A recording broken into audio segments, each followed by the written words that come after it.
kining bahandi lang sa kinabuhi, kining tao lang ang ilang gipaabot, pero subo pa malandungon nga kining kalipay sa kalibutan lumalabay ra gyud.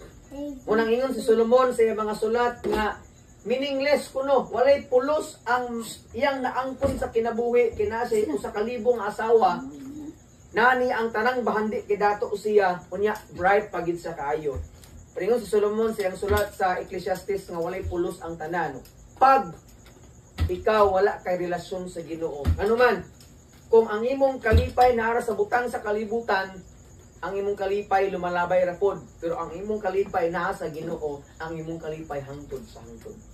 Muna nga hinaot sa kada Pasko or makita tag kahayag or star, maparemindan ta nga kining kahayag sa kinabuhi usanik siya ka simbolo nga naipaglaom pa ang kinabuhi. Gani ingon ang salmo nga nay panaghilak sa kagabion apan sa inagkabuntag na ay kalipay.